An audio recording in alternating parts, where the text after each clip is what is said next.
Hello there, dear friends. I really am thrilled to be back in the saddle, so to speak.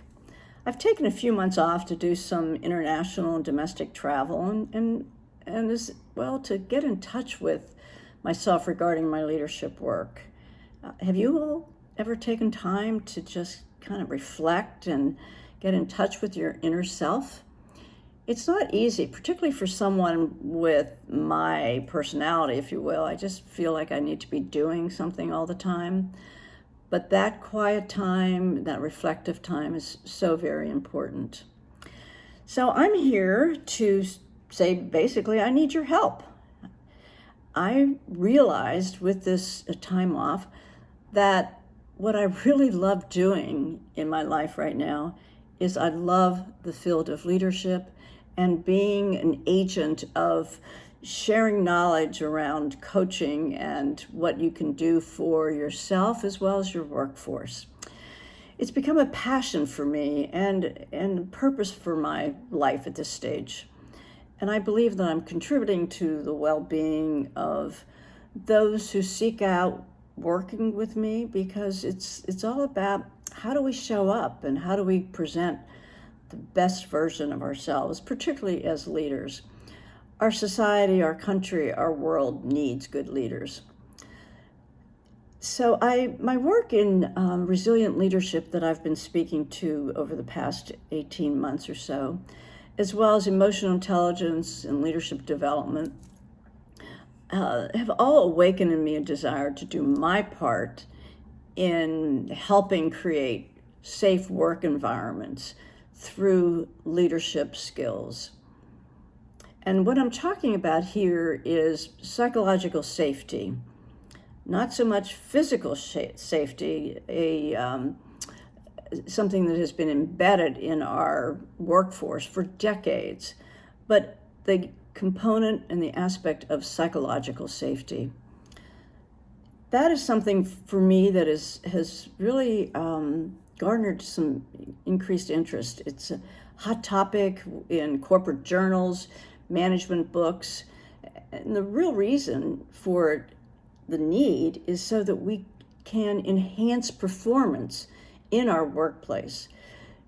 The pandemic has certainly driven home the need to be really agile, to have a learning mindset, etc., in this crazy world that we're living in, that you often hear referred to as VUCA, the volatile, uncertain, complex, and ambiguous world we're in. So what exactly is psychological safety, and how can you and I enable it? The Harvard professor, Dr. Amy Edmondson, coined the term psychological safety in 1999 as she was doing work on her doctoral thesis. Quite simply, it's really the belief that the work environment is safe for interpersonal risk-taking. How safe do we feel to ask questions, to challenge others, to really feel that we not only are included, but that we're heard and respected? So with that as background and research and a continuing belief for the effective leadership, I have been working on something, and I really want to get your thoughts. This is a program that I've been mulling over for quite some time, and it's quite simply called Coach Your Workforce. Pretty simplistic, but I wanted to get sort of the right context for it, and I believe that that's here right now in the area of, again, psychological safety. How can I do my part in helping our people at all levels within the organization become stronger, more effective leaders? So what I'm asking and what I need from you is, I'm really interested in your thoughts and comments about such a program that quite simply, again, is titled Coaching Your Workforce, and it includes topics that are well known but perhaps not widely practiced, except by the few that have experienced one-on-one coaching, and that's pretty much, goes from in the hierarchy from the CEO on down to maybe certain levels of the C-suite, executive leadership, etc. But I really am committed to bringing that throughout the whole entire organization. So I just have some questions. Do you believe that you can learn coaching skills? I personally do. Do you believe that you can effectively coach your workforce and that you, your team, and your organization will flourish and thrive? Do you believe challenging conversations impact culture? They do, and in a very negative way. Do you believe you can listen to and understand others more deeply? That you can enhance your ability to ask courageous and thoughtful questions, and that you can help create a mindset that encourages a psychologically safe work environment. And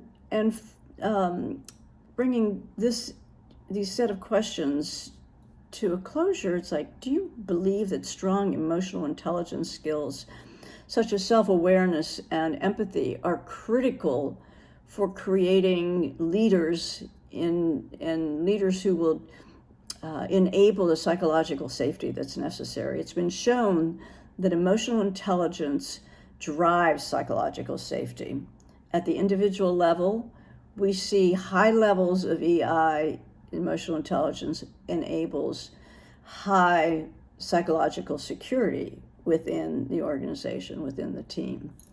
So I could continue, and I know I've gone on probably a little too long, but I am really interested in your thoughts, your comments, your ideas about what has worked for you.